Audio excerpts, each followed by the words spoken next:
setelah sholat. Kemudian untuk tadarus semacam ini memang perlu ada hafalan karena tentang sholat.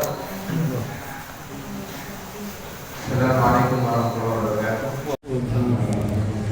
Alhamdulillahirabbil alamin. Alhamdulillahilladzi anzala 'anil hazan. Inna rabbana laghafurun syakur. Alladzi aujaba 'alaina bi fi'lil ma'mur wa tarkil mahdur. Asyhadu an la ilaha illallah wa asyhadu anna Muhammadar Rasulullah sallallahu alaihi wasallam wa ala alihi wa ashabihi amma ba'd. Alhamdulillah, syukur selalu kita aturkan kepada Allah Subhanahu wa taala. Salam dan salam semoga selalu tercurahkan kepada Nabi kita Nabi Muhammad sallallahu alaihi wasallam serta seluruh sahabat, para tabi'in, tabi'in, alim ulama serta secara umum kepada seluruh umat muslim mulai zaman dahulu hingga akhir zaman nanti. Sebelum kita bahas lebih lanjut mengenai wajib sholat, kita mengingatkan lagi tentang kewajiban kita untuk selalu punya niat yang ikhlas di dalam beribadah. Di dalam kitab Arba'in An-Nawawi, itu hadis yang pertama yang dibahas adalah tentang niat. Hadis yang diriwayatkan oleh Khalifatul Tsani Umar bin Khattab radhiyallahu anhu, qala Rasulullah sallallahu alaihi wasallam, innamal a'mal binniyah. Sesungguhnya amalan itu harus disertai dengan niat. Wa innamal likulli imri'in ma nawa. Dan setiap orang akan mendapatkan sesuai dengan niatnya. Kalau kita di dalam beribadah niatnya betul-betul ikhlas, betul-betul mengharap ridhonya Allah, maka ridho Allah itu yang kita dapatkan. Tapi ketika kita beramal tanpa ada niatan untuk mencari ridhonya Allah, berarti kita telah menyekutukan Allah. Ketoke ibadah, ketoke sholat, ketoke cari ilmu, tetapi ternyata niatnya tidak ada sedikit pun untuk mencari ridhonya Allah, berarti kita telah melakukan syirik. Dakalanya ketika kita beribadah mencari pujian dari orang lain, maka itu namanya adalah riya atau pamer. Dan riya ini termasuk salah satu syirik yang sangat dikhawatirkan oleh Nabi Muhammad sallallahu alaihi wasallam.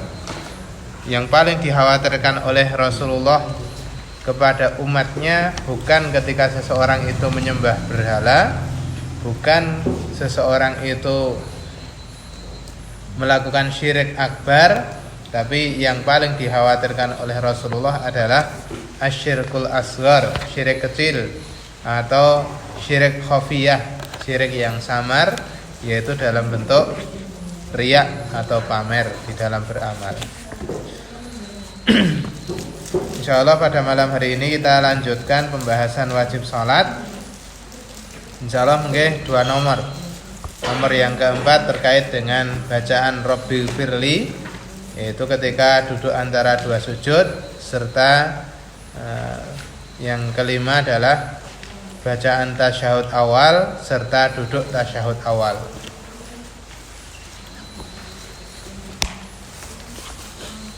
Saya sami betul lembarane nggih. Nggih. Turun kok tanglet.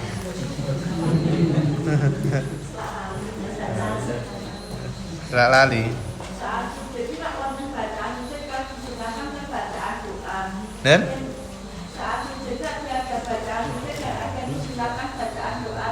nggih.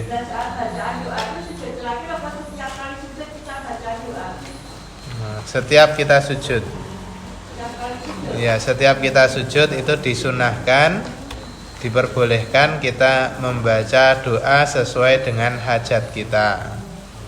Namun ini lebih dianjurkan ketika kita sholatnya munfarid, bukan ketika sholat berjamaah. Karena ketika sholat berjamaah kemudian ada tambahan waktu yang melebihi pada umumnya, niku biasanya akan membuat jamaahnya menjadi resah. Iki biasanya le sujud meng 20 detik niki ngerti-ngerti 3 menit le sujud. Niki jangan-jangan imame turu. Dan seperti itu akan membuat makmum niku mboten khusyuk.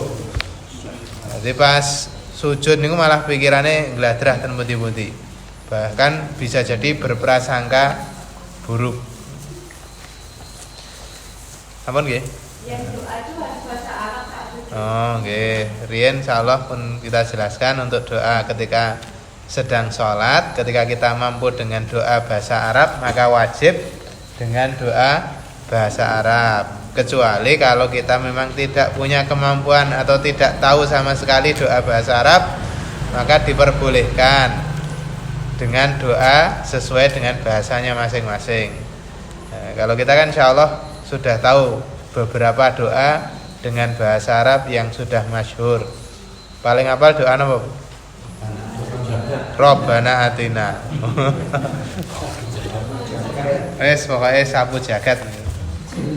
Baik kabeh kesarup Rabbana atina. Bismillahirrahmanirrahim.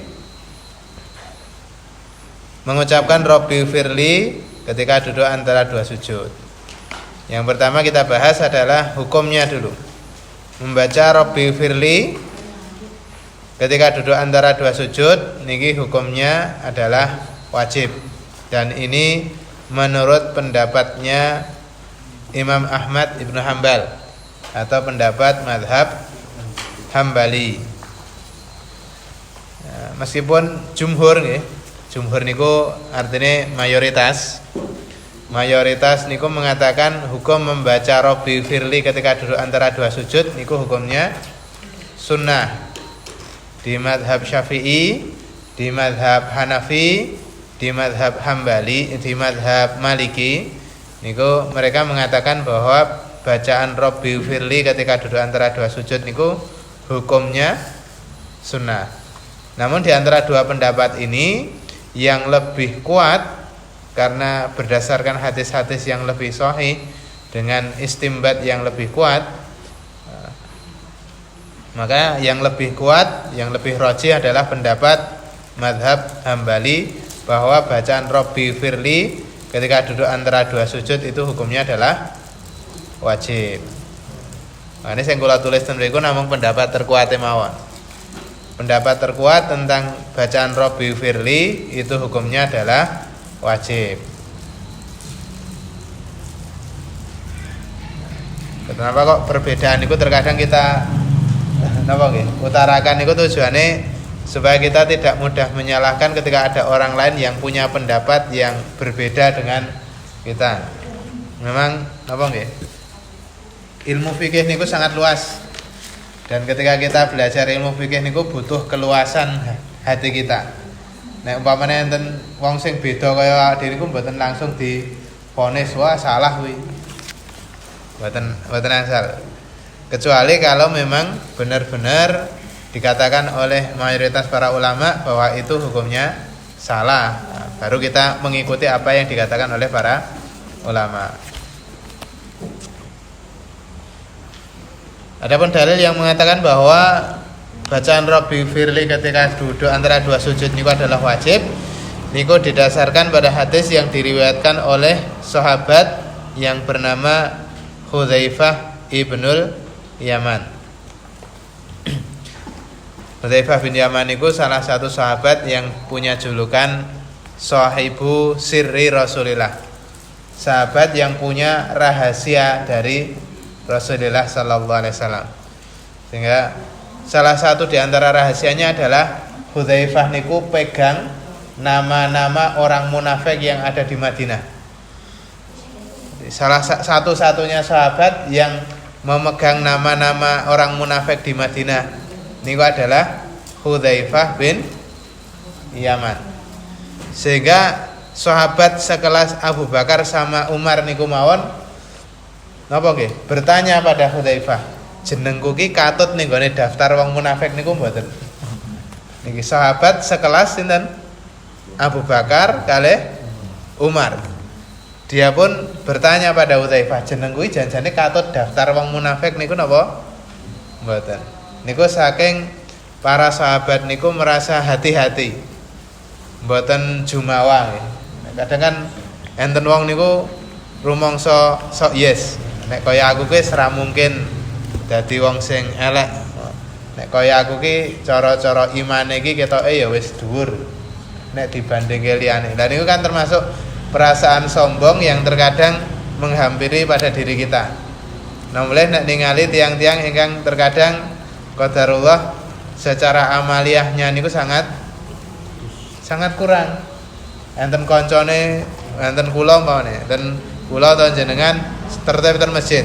Ngerti enten tanggane sing belas ora tau ketok ten masjid, terkadang kita langsung memvonis, "Ah, nek aku ki sik mendingan daripada kae." Nah, niku kan termasuk jumawa nggih. Nah, Hudzaifah bin Yaman beliau meriwayatkan satu hadis, anna Nabi sallallahu alaihi wasallam kana yaqulu baina sajdataini rabbi firli. Sesungguhnya Nabi Muhammad sallallahu alaihi wasallam biasanya ketika duduk antara dua sujud beliau berdoa rabbi firli. Ini bacaan yang paling minimal ketika kita duduk antara dua sujud. Bacaan yang paling minim, paling ringkas, paling singkat ketika kita melakukan duduk antara dua sujud.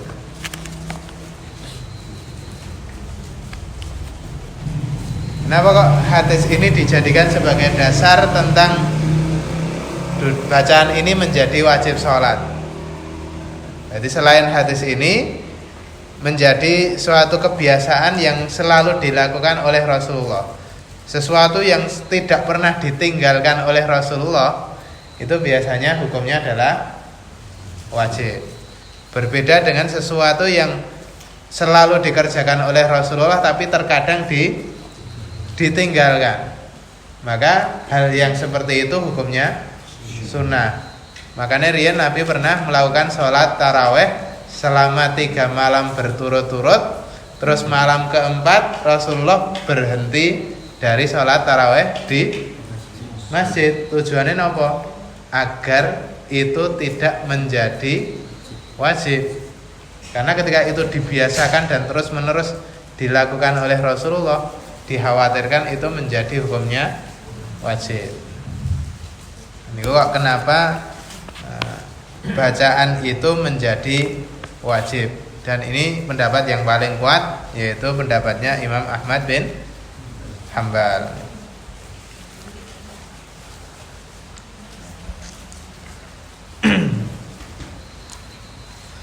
Nah, kemudian bacaannya itu apakah harus 2 kali seperti itu? Nah, dijelaskan oleh Syekh Shalih Al-Munajjid bahwa bacaan Rabbi firli ini wajibnya adalah berapa? 1 kali. Wal wajib minhu ayyakula Rabbi firli marratan wahidah. Dan yang wajib dari seseorang yaitu ketika dia mengucapkan Rabbi firli hanya sekali. Wa ziyadah mustahabbah. Adapun tambahan dari sekali itu 2 kali, 3 kali, 4 kali dan selanjutnya niku hukumnya mustahab. Mustahab niku disenangi atau dianjurkan, atau bahasa singkatnya sunnah. Disunnahkan lebih dari sekali. Yang wajibnya hanya sekali. Seperti bacaan yang kemarin niku. Subhana rabbiyal a'la, subhana rabbiyal azim, itu yang wajib hanya 1 kali. Adapun yang kedua, ketiga dan selanjutnya niku hukumnya sunnah. Padha nggih antara bacaan yang ketika duduk antara 2 sujud dengan ketika sujud. Yang sekali niku wajib, yang lebihannya niku hukumnya sunnah. Nah, sedikit kita flashback tentang duduk antara 2 sujud nggih. Terkait duduk antara 2 sujud niku ada beberapa hal yang terkadang bisa membatalkan sholat. Ada beberapa perbuatan yang bisa membatalkan sholat terkait dengan duduk antara 2 sujud. Yang pertama adalah tidak melakukan duduk antara dua sujud. Jadi umpamane bar sujud langsung ngadeg, tidak melakukan duduk antara dua sujud, baik itu sengaja ataupun tidak, niku hukumnya membatalkan sholat. Karena duduk antara dua sujud niku bukan wajib sholat tapi rukun sholat. Rukun sholat niku ditinggalkan baik sengaja ataupun tidak sengaja, hukumnya napa? Membatalkan sholat. Berbeda kali wajib sholat. Nek wajib sholat pripun? Wajib sholat itu ketika ditinggalkan secara sengaja membatalkan sholat. Ketika ditinggalkan karena lupa tidak membatalkan sholat, tapi harus diganti dengan sujud sahwi. Ini yang pertama. Yang bisa membatalkan sholat adalah yang pertama tidak melakukan duduk antara dua sujud. Yang kedua adalah tidak tumak ninah ketika duduk antara dua sujud. Jadi terlalu cepat. Bagi yang sujud, lungguh langsung sujud meleh. Nah, jenglit ngoten. Banter banget. Jendat-jendit. Sujud sedelet, langsung lungguh sedelit banget, langsung sujud meleh. Dadi le maca niku kalih mlaku. Le maca doa niku kalih sambil perjalanan ke gerakan yang berikutnya. Nah, kalih Allahu Akbar subhanallah Allah. Nah, ketika seperti itu berarti sholatnya tidak tumakninah dan itu termasuk membatalkan sholat. Dan di sekitar kita pun banyak orang-orang yang sholatnya ini apa? Kurang tumakninah. Dulu pernah ada sahabat yang namanya insyaallah kalau betul salah Abdullah bin Mas'ud. Pernah melihat ada orang yang sholatnya niku terlalu cepat. Kemudian ditegur oleh Abdullah bin Mas'ud, semenjak kapan kamu melakukan sholat dengan cara seperti itu? Dia mengatakan mundu arba'ina sanah. Ket 40 tahun kepungkur leku sholat ya ngene iki. Sholat niku ngebut kecepatan maksimal. Banter wae. Kemudian Abdullah bin Mas'ud mengatakan dengan nada yang sangat tegas dan keras, lau mutta ala hadza mutta ala ghairi fitrati Rasulillah sallallahu alaihi wasallam. Kalau kamu mati dalam kondisi sholat yang seperti itu, berarti kamu mati dalam kondisi bukan dalam menetapi fitrahnya atau agamanya Rasulullah sallallahu alaihi wasallam. Maka ketika ada teman-teman kita yang sholatnya ini kok super cepat, eksklusif, ekspres, nah, seperti itu baiknya kita ingatkan. Dan tentunya mengenai ngelingke ngonten itu dengan cara-cara yang baik. Dengan cara-cara yang baik. Karena ngelingke cara kasar nggih, le ngandani mboten masuk, ning nesune mesti. Gitu. Tujuannya mboten masuk, tapi rukune ambiar. Akhirnya mboten rukun gitu. Le ngandani nganggo nada sing keras ten ngarepe wong akeh pisan, lan niku malah maksudnya tidak tersampaikan. Paling mboten mengingatkannya niku empat mata dijak napa wong loro kadose Pak jenengan boleh sholat kok rada kebanteren. Nah, ketika seperti itu insyaallah akan lebih mudah untuk diterima. Meskipun mboten jaminan mesti ditampa nggih. Mboten jaminan mesti ditampa. Wong eling-eling niku mboten jaminan mesti ditampa. Dengan kata-kata yang sehalus apapun itu tidak jaminan lenge-lenge niku mesti ditampa. Tapi paling tidak ketika kita mengingatkan dengan cara yang baik, kemungkinan diterimanya niku lebih besar. Ini yang kedua, yang bisa membatalkan sholat ketika terkait dengan duduk antara dua sujud adalah duduk antara dua sujudnya niku tidak tumakninah. Dan sebenarnya yang disunahkan ketika kita duduk antara dua sujud itu duduknya adalah lebih agak lama.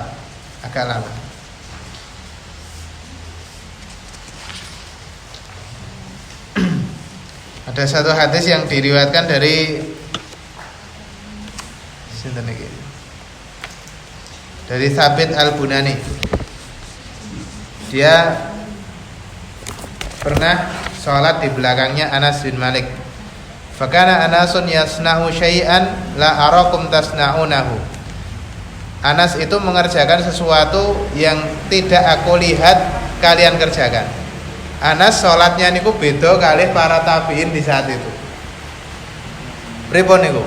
Praktek sholatnya Anas yang seorang sahabat niku ternyata berbeda dengan praktek sholatnya para tabiin yang dilihat oleh Thabit Al-Bunani.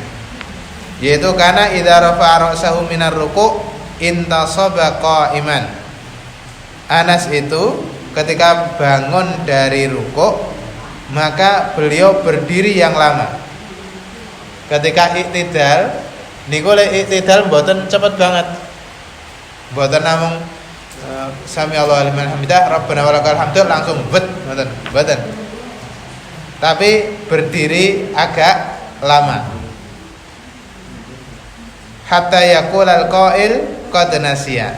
Sehingga ada yang mengatakan, wah iki jangan-jangan ki Anas ki lali. Lah kok lek ngadeg kok suwe banget. Padahal bacaan iktidal niku namung ngoten niku tok gitu. Bacaan iktidal niku namung sami Allahu liman hamidah rabbana walakal hamdu, atau yang lebih panjang rabbana lakal hamdu mil'us samawati wa mil'ul ardi wa mil'u ma syi'ta min syai'in ba'du. Sing dawa namung ngoten niku. Tapi ternyata Anas bin Malik berdirinya lebih panjang dari bacaan itu. Sehingga banyak orang yang mengatakan jangan-jangan Anas ki lali, kok suwi le ngadeg. Wa idza rafa'a ra'sahu minas sajdati, ketika Anas itu bangun dari sujud, maka hatta yaqulal qail qad nasiya. Anas juga diam yang lama, dia duduk antara dua sujud agak lama, sehingga ada yang mengatakan jangan-jangan Anas itu lupa. Maksudnya niku ketika duduk antara dua sujud pun niku sunnahnya bacaannya niku lebih banyak, tidak hanya sekali atau dua kali tapi berkali-kali.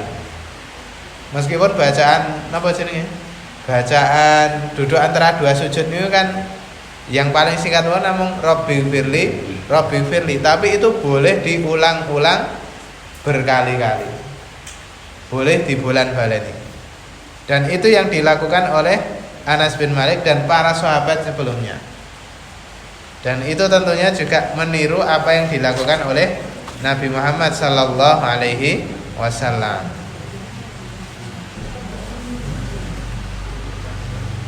Dan salah satu rukun sholat yang paling sering disepelekan, yang diceritakan oleh para ulama, rukun sholat yang paling sering disepelekan adalah duduk antara dua sujud. Sehingga terkadang ada yang duduk antara dua sujudnya niku sangat cepat. Sehingga seperti itu bisa sampai membatalkan sholatnya ketika dia tidak sampai ke batas minimal yaitu tumak-ninah. Kemudian yang ketiga yang bisa membatalkan sholat terkait dengan duduk antara dua sujud adalah duduk antara dua sujudnya tidak sempurna.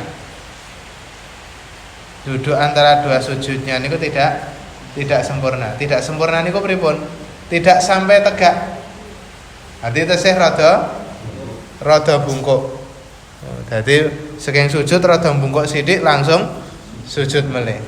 Dan itu termasuk bagian yang bisa membatalkan sholatnya. Berarti kan itu lebih mendekati ke posisi sujud meng rada ngangkat kepalanya sedikit. Dan itu termasuk membatalkan sholat.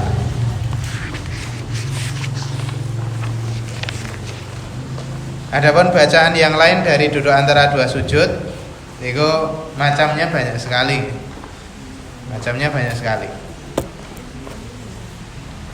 Ada yang doanya Rabbi firli warhamni wajaburni warfa'ni wahdini wa'afini warzuqni.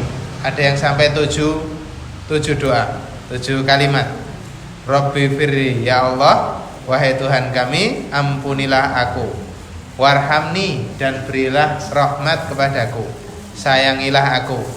Wajburni, dan tutupilah kekuranganku.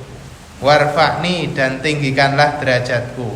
wahdini dan tunjukkanlah aku, wa'afini dan selamatkanlah aku, warzuqni dan berilah rizki untukku. Ada yang sampai 7. Rabbi firli warhamni wajburni warfa'ni wahdini wa'afini warzuqni. Dan ini yang paling lengkap nih. Ada sampai 7 doa. Adapun yang lafadz wa'fu anni, lafadz wa'fu anni niku tidak ada periwayatannya sama sekali sebenarnya. Lafadz wa'fu anni niku mboten enten riwayate. Yang ada riwayatnya adalah yang lafadznya ghafara, rabbi firli warhamni wajburni warfa'ni wahdini wa'afini warzuqni. Niki 7 yang paling lengkap niki wa'fu anni tidak termasuk. Dan lafadz wa'fu anni niku sebenarnya tidak ada riwayat hadisnya. Ada yang lebih ringkas lagi sedikit. Rabbi firli warhamni wajburni warfa'ni warzuqni wahdini. 6 doa. Rabbi firli, ya Allah, ampunilah aku, warhamni dan sayangilah aku, wajburni dan tutupilah kesalahanku, warfa'ni dan angkatlah derajatku, warzuqni dan berilah rizki padaku, wahdini dan tunjukkanlah aku. Ada yang 6. Ada juga yang 5. Allahumma firli warhamni wa'afini wahdini warzuqni. Memang lafadznya niku macam-macam, Pak. Lafadznya macam-macam, banyak sekali. Allahumma firli, ada yang bisa pakai Robbi, bisa pakai Allahumma. Allahumma firli warhamni wa'afini wahdini warzuqni. Sing mboten enten riwayate napa? Wa'fu anni. Lafadz wa'fu anni niku ternyata tidak ada riwayatnya. Kalau kita lihat faedah dari doa-doa antara dua sujud niku, doa yang paling utama itu adalah ampunan. Maka ampunan ini diletakkan di paling awal.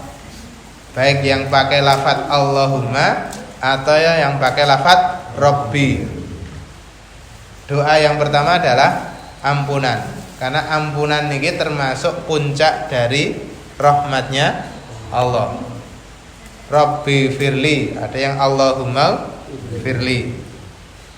Dan di doa-doa ini, di doa-doa yang terdapat di dalam doa duduk antara dua sujud niki tidak hanya terkait dengan urusan akhirat, tapi juga masuk di urusan duniawi.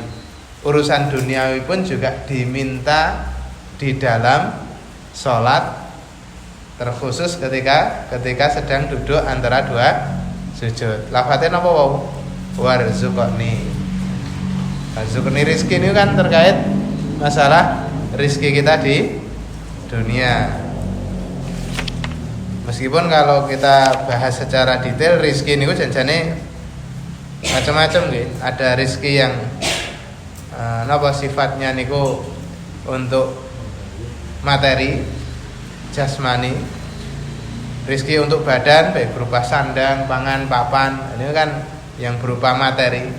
Ada yang rizki yang berupa batiniah, yaitu ilmu agama, ilmu yang bermanfaat. Ini kan bisa rizki ini kok bisa terkait urusan dunia, juga bisa terkait urusan akhirat. Wonten pertanyaan terkait dengan duduk antara dua sujud?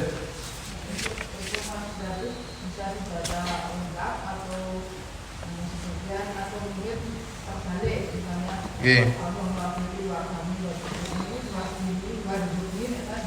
Nggih. Sing wa'fu ani mboten enten riwayate. Nggih, dibalik mboten napa-napa. Misalnya dibaca kebalik yang awal akhir atau yang akhir awal itu bisa enggak? Nggih. Mboten masalah. Ketika bacaannya agak terbalik mboten masalah. Tapi yang paling awal tetap adalah Rabbi firli. Adapun niku kan macam-macam riwayatnya, ada yang warzuqni niku di paling akhir, ada warzuqni di tengah-tengah. Dan itu diperbolehkan semuanya. Yang paling ringkas bacaannya apa? Rabbi firli, yang wajibnya adalah 1 kali. Yang selanjutnya kita baca tentang bacaan tasyahud dan duduk tasyahud.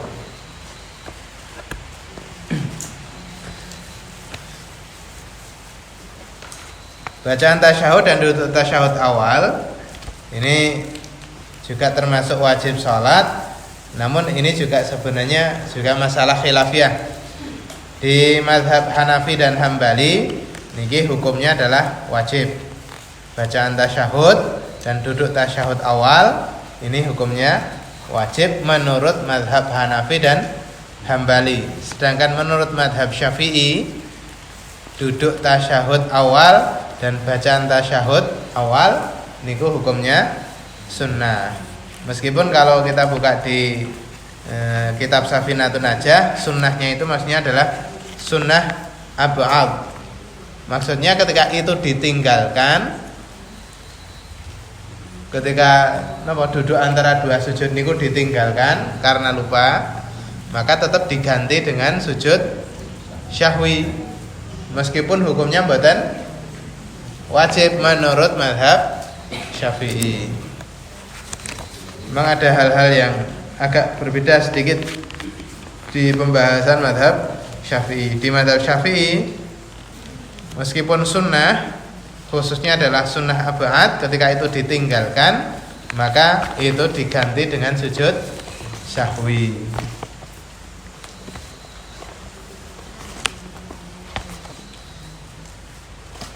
Adapun dalil yang menunjukkan tentang wajib tasyahud awal adalah hadis yang diriwayatkan oleh Rifa'ah bin Rafi' radhiyallahu anhu.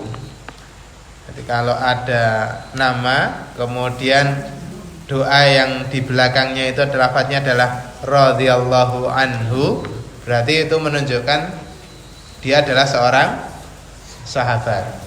Sahabat itu doanya dengan kalimat radhiyallahu anhu. Kalau di tabi'in dan berikutnya niku rahimahullah. Rahimahullah itu biasanya adalah doa untuk orang yang sebenarnya sudah meninggal. Makanya disingkat kalau di Jawa istilahnya apa? Almarhum. Almarhum. Rasulullah SAW bersabda, "Idza anta qumta fi shalatik," ketika kamu berdiri di dalam salatmu, fakabbirillaha ta'ala, maka bertakbirlah kepada Allah taala. Tsumma qra' ma tayassara 'alaika minal Qur'an. Kemudian bacalah bacaan Quran yang mudah untukmu. Kira-kira jenengan apal namung Al-Ikhlas nggih, maca surat Al-Ikhlas mawon. Nek kira-kira Qur'ane sing jenengan waos niku kok tesih mubeng-mubeng, mending ganti. Senajan surat pendek tapi jenengan kok kira-kira bacaane tesih mubeng-mubeng, mending mboten sah dipun waos. Ganti sing gampang mawon. Kul huwailai. Wa qala fihi, dan Rasulullah juga mengatakan, faidza jalasta fi wasatis shalah, ketika kamu duduk di dalam tengah-tengahnya salat, maksudnya ketika duduk ketika duduk tasyahud awal, fatma'inna, maka tenanglah, duduklah dengan tumakninah. Waftarish fahidakal yusra thumma tasyahhad, dan alaskanlah pahamu yang sebelah kiri. Tsumma tasyahhad, kemudian bacalah tasyahud. Ini berarti ada perintah dari Rasulullah ketika tasyahud awal, prakteknya adalah duduk iftirash. Kalau duduk tasyahud awal niku prakteknya adalah duduk iftirash. Iftirash niku kados duduk antara 2 sujud. Tsumma idza qumta Fa mithla dzalik, kemudian ketika kamu berdiri, maka lakukanlah semisal itu, ya, membaca Al-Qur'an yang mudah, hatta tafrugha min sholatik, sehingga kamu selesai dari sholatmu.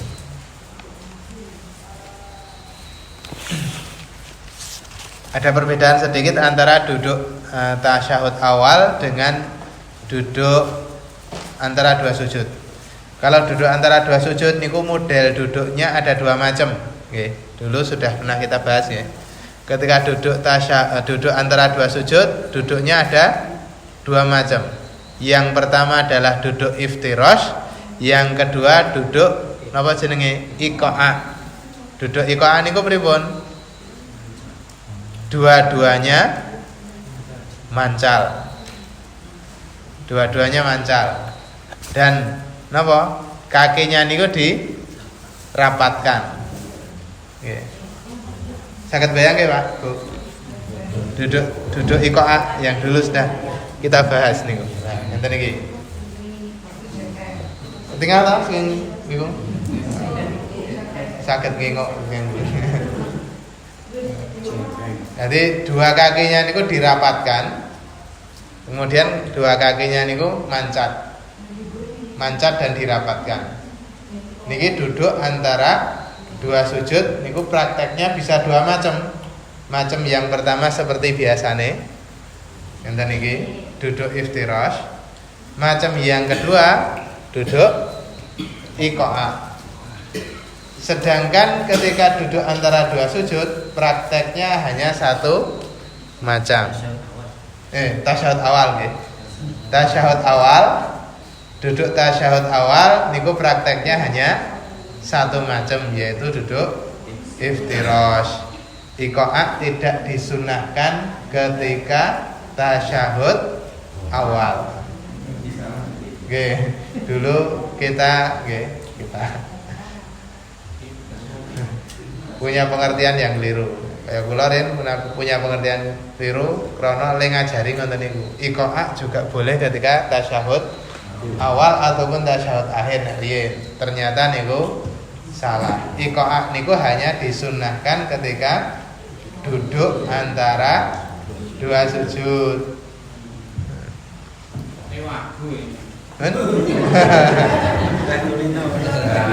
Waktu niku sebabnya mboten kulino nggih. Jenengan sholat masjid mriki terus pas subuh kunut nggih wagu. Soale mboten tahu. Tapi sing biasa kunut, mboten kunut nggih. Nggih wagu. Terkadang niku wagu kalih mboten wagu niku krana kebiasaane kok. Jenengan salate Allahu Akbar langsung lembreh nonton ngandhap wagu. Tapi ten Maroko biasa ngoten niku. Ten Maroko ketika Allahu Akbar mboten sedagap. Takbiratul ihram mboten sedagap. Karena di sana mazhabnya ke arah Maliki, mazhab Maliki.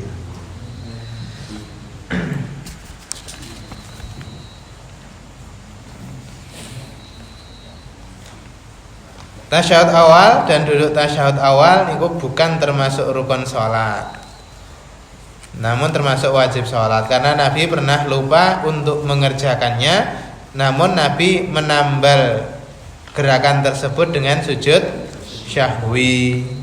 Nah, insyaallah benjing pembahasan kita mau ke sujud syahwi riyen apa ke sunah sholat nih. Sujud syahwi insyaallah satu pertemuan cekap. Tapi kalau sunnah sholat niku nggih rinciane kathah banget. Pamane benjing kita bahas terkait sujud sahwi riyen nggih.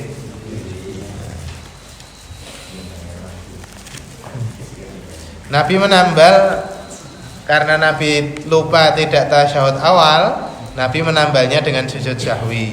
Dan ini didasarkan pada hadis yang diriwayatkan oleh Abdullah ibnu Buhainah radhiyallahu anhu. Anna Nabi sallallahu alaihi wasallam shalla bihimudz zuhra. Rasulullah pernah salat menjadi imam salat zuhur. Salat zuhur bersama para sahabat. Maksudnya Nabi jadi Jadi imam sholat.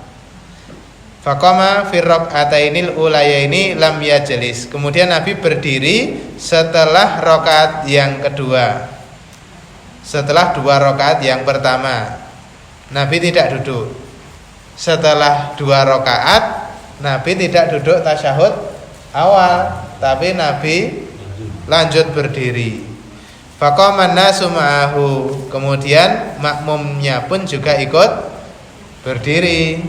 Hatta idza qada shalah, sehingga ketika salatnya selesai, wantadharan nasu taslimahu, dan manusia menunggu Nabi mengucapkan salam.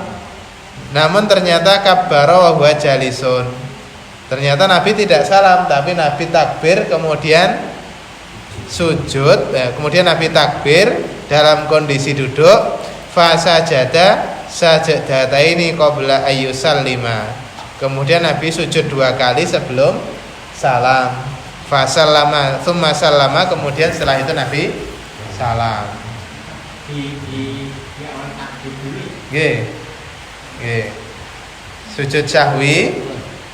Jadi sujud sahwi yang dipraktekkan di dalam hadis ini, sujud sahwinya sebelum salam. Jadi tasyahud akhir, kemudian setelah selesai bacaan tasyahud akhir, Nabi langsung takbir sujud 2 kali. Setelah itu baru salam. Nggih, sujud sahwi rak 2 kali. Betul. Sujud sahwi itu 2 kali. Berarti ada duduk antara 2 sujudnya juga. Nah, mungkin kita bahas secara rinci insyaallah di pertemuan pekan depan tentang sujud sahwi ini. Nah, hadis tersebut menunjukkan jika seseorang meninggalkan tasyahud awal karena lupa, hendaknya diganti dengan sujud sahwi. Berarti hadis tersebut menunjukkan bahwa tasyahud awal niku hukumnya wajib karena harus diganti dengan sujud sahwi. Kalau tasyahud awal niku termasuk rukun salat,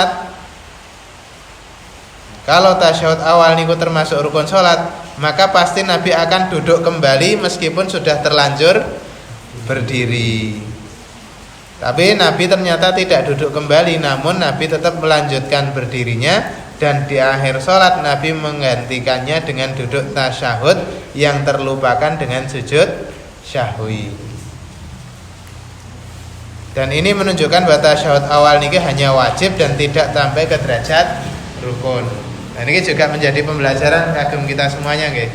Ketika kita lupa tidak tasyahud awal, kemudian imam niku sudah berdiri, meskipun makmumin niku subhanallah tetap lanjut berdiri. Mengke cukup diganti dengan sujud sahwi. Jadi mboten perlu ketika sudah tegak berdiri maka tetap lanjutkan berdirinya. Meskipun sing ten mburi enten sing tasbih enten sing keplok-keplok lanjut mawon. Kecuali kalau jenengan belum sampai ke tegak. Hati tasih posisinya tengah-tengah. Saking tasyahud awal, saking sujud tengah-tengah dereng berdiri tegak, enten sing tasbih subhanallah. Nah, ketika seperti itu baru jenengan duduk kembali untuk tasyahud awal. Tapi meskipun sudah tegak berdiri, itu diulangi tasyahud enggak apa-apa. Nah, sebagian ulama mengatakan bahwa ketika sudah berdiri kemudian dia kembali ke posisi duduk, itu bisa membatalkan sholat. Justru ternyata itu bisa membatalkan sholat, karena rukun sholat yang terakhir niku napa? Tertib. Nah, nek umpamane pun ngadeg kemudian malah bali medun melih, nah ini kan berarti merusak tertib sholat.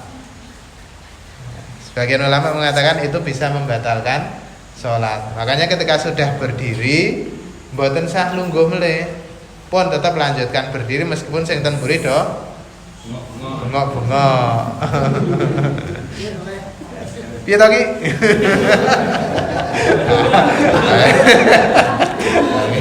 Sing piye to Ki dadi batal niku.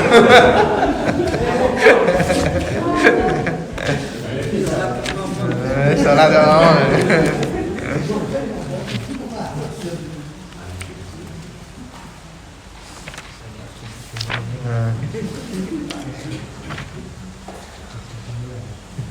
Adapun bacaan tasyahud niku memang macam-macam nggih. Ketika kita tasyahud, kalau secara umum yang dibaca ketika tasyahud niku ada dua. Yang pertama adalah bacaan tasyahudnya, yang kedua adalah bacaan sholawat. Yang dibaca ketika tasyahud, yang dibaca ketika duduk tasyahud niku ada dua bagian. Bagian pertama adalah bacaan tasyahud, yang kedua bacaan sholawat. Bacaan tasyahud niku hukumnya wajib, bacaan sholawat hukumnya sunnah. Bacaan tasyahud niku hukumnya wajib, sedangkan bacaan sholawat hukumnya sunnah. Itu di tasyahud akhir ya. Tasyahud awal maupun tasyahud akhir sama. Nggih. Bacaan tasyahud awal itu boleh tidak pakai sholawat, boleh juga pakai sholawat, yaitu sholawat yang pendek. Dulu cara penjelasan kula dua hal niku, bisa tidak pakai sholawat, bisa juga pakai sholawat tapi yang pendek ketika tasyahud awal.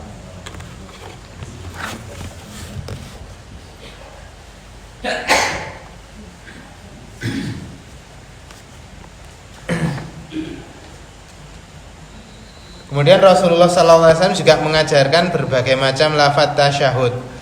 Ada yang at-tahiyatu lillah wassalawat wa thayyibat, assalamu alayka ayyuhan nabiy wa rahmatullahi wabarakatuh, dan selanjutnya. Ada yang lafaznya apa boleh? Enten sing hafal lafaz intune? At-tahiyatul mubarakatus shalawatut thayyibatu lillah. Ada yang seperti itu.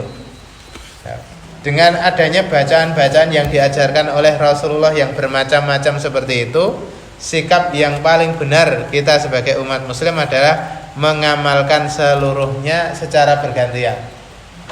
Nah, jenengan mampu, jenengan niku bermacam-macam ragam bacaan tasyahud niku jenengan hafal, maka jenengan mengamalkan itu secara keseluruhan, secara bergantian.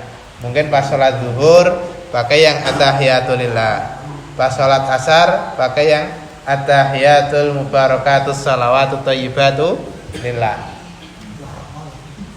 Nek umpamane mboten apale meng siji, nggih nganggo sing siji niku. Pokoke siji ditlateni mboten ana-ana. Siji tok ditlateni mboten masalah. Tapi kalau jenengan hafal macam-macam, maka baiknya adalah semuanya diamalkan secara bergantian. Tujuannya apa? Agar kita bisa melaksanakan semua sunnah Rasulullah Sallallahu Alaihi Wasallam, sehingga bacaan itu menjadi lestari. Bacaan-bacaan yang diajarkan oleh Rasulullah itu semuanya lestari, bisa terus menerus dibaca.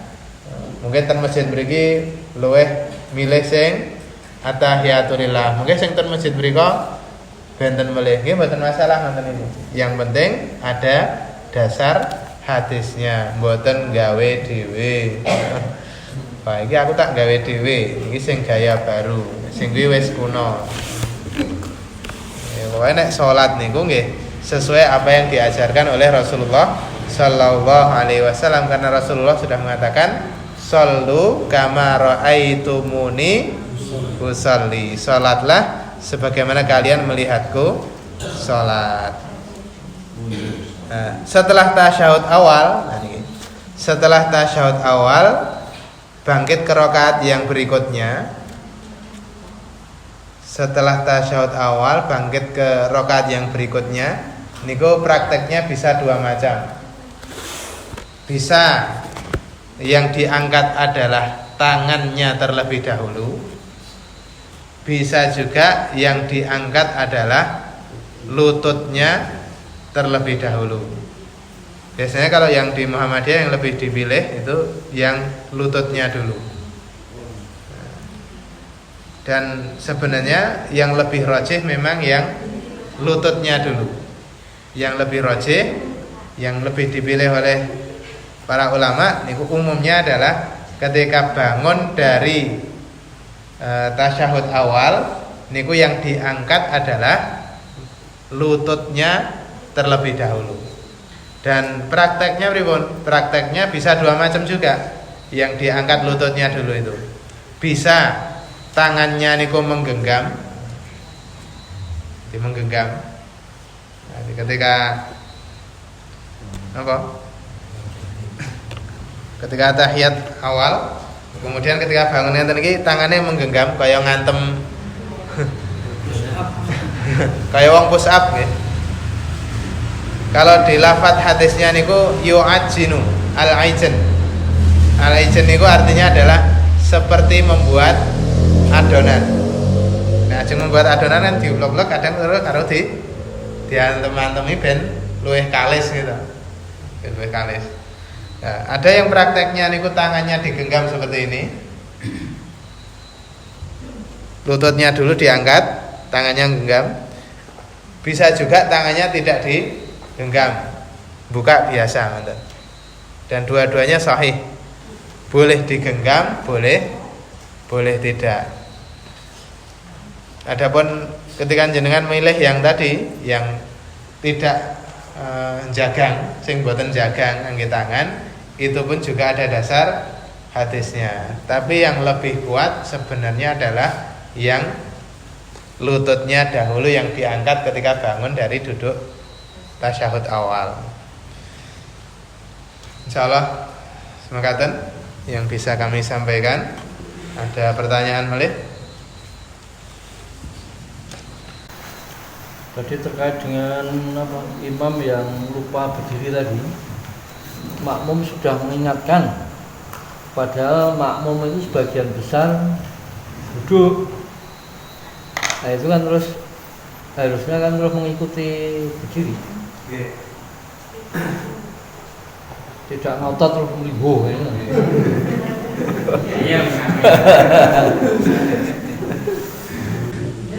Nah, kaidahnya adalah innama ju'ilal imam liyutamma bi. Imam itu harus diikuti. Selama kesalahannya bukan kesalahan yang betul-betul fatal, maka imam itu harus diikuti. Dan ini kan niku namun termasuk wajib sholat, tidak sampai ke rukun sholat. Sehingga ketika itu ditinggalkan karena lupa, niku tetap tidak membatalkan sholatnya. Sehingga dia tetap harus ngikut imam untuk berdiri dari rakaat yang kedua menuju rakaat yang ketiga. Dan ini pentingnya kita mengetahui mana yang rukun sholat, mana yang wajib sholat. Ini kan ada salah satu penjelasan. Kalau Nabi itu mengetahui bahwa tasyahud awal itu termasuk rukun sholat, pasti Nabi ketika sudah berdiri ingat bahwa itu adalah rukun sholat, pasti Nabi langsung duduk lagi. Karena ada rukun sholat yang ketinggalan. Tapi karena duduk tasyahud awal itu bukan rukun sholat, maka ketika Nabi lupa kemudian sudah berdiri, Nabi tetap berdiri melanjutkan sholatnya, tidak duduk lagi ke posisi tasyahud awal. Nonton boleh?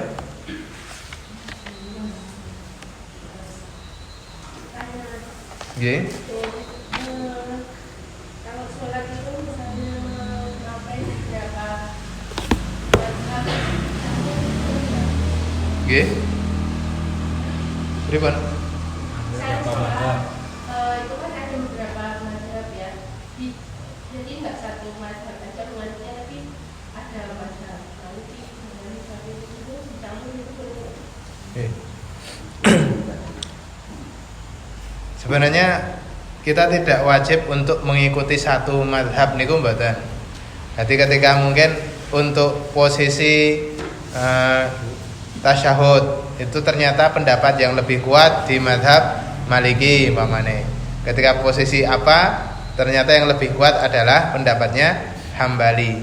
Maka tidak harus ketika kita pokoknya aku Syafi'i terus lah, maka tidak wajib. Sehingga umpamanya kita menggabungkan beberapa mazhab dalam satu sholat, niku pun tidak masalah. Imam Syafi'i pun mengatakan idza sahhal hadis fa huwa madhhabi. Ketika hadis itu sahih, maka itulah mazhabku. Sehingga terkadang ada pendapatnya Imam Syafi'i ternyata kurang sahih. Ternyata ada hadis yang sahih. Maka Imam Syafi'i pun mempersilahkan meninggalkan mazhab Syafi'i menuju pendapat yang lebih sahih meskipun berbeda dengan pendapatnya Syafi'i. Sehingga tidak masalah umpamanya dalam satu sholat kita dalam posisi A lebih ke arah mazhab Syafi'i, di dalam posisi yang lain, di dalam rukun yang lain kita lebih memilih ke mazhab Hambali, dan itu bukan masalah. Dan sholatnya insya Allah tetap sah. Nggih.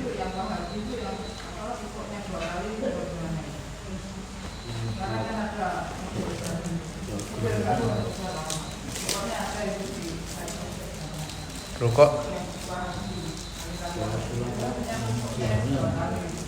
Oh, yang rukuk 2 kali itu ada di sholat gerhana. Sholat gerhana niku rukuknya 1 rakaat, rukuknya 2 kali. Kalau di mazhab niku insyaallah mboten enten, kalau yang sholat biasa rukuknya 2 kali niku mboten enten. Jadi khilafiyah. Namun ternyata tidak berdasarkan hadis, maka khilafiyah yang model seperti itu ditolak. Kalau memang ada yang punya pendapat ternyata menyelisihi hadis yang sahih, maka pendapat itu harus ditolak. Contohnya ada yang punya pendapat nikah mut'ah niku boleh. Nikah mut'ah itu diperbolehkan. Bahkan ada kalangan tabi'in pun yang juga punya pendapat bahwa nikah mut'ah niku dihalalkan. Padahal menurut mayoritas para ulama dan menurut hadis-hadis yang sahih, nikah mut'ah itu hanya dihalalkan sesaat ketika perang Khaybar. Setelah proses perang Khaybar, nikah mut'ah niku kembali diharamkan. Nah, meskipun ada khilafiyah yang seperti itu, aku manut sing khilafiyah sing oleh kok. Nah, terus akhirnya enten pondok-pondok saniki sing melakukan nikah mut'ah gitu. Nikah mut'ah dengan nikah siri niku jauh berbeda. Nikah mut'ah niku memang ada kontraknya. Dadi umpamane nikahne saiki mengke sesuk pun mboten bojone oleh saged. Bisa jadi hanya kontraknya niku hanya salam satu hari, bisa hanya dalam 1 bulan. Dan nikah mut'ah niku terkadang tanpa mahar dan tanpa wali dan tanpa saksi. Nah niku tidak semua khilafiyah itu bisa diterima.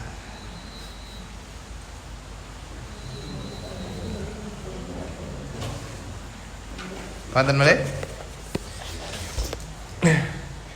Menawi sampun cekap, kita tutup kanthi doa kafaratul majelis. Subhanakallahumma bihamdika asyhadu an la ilaha illa anta astaghfiruka wa atubu ilaik. Assalamualaikum warahmatullahi wabarakatuh.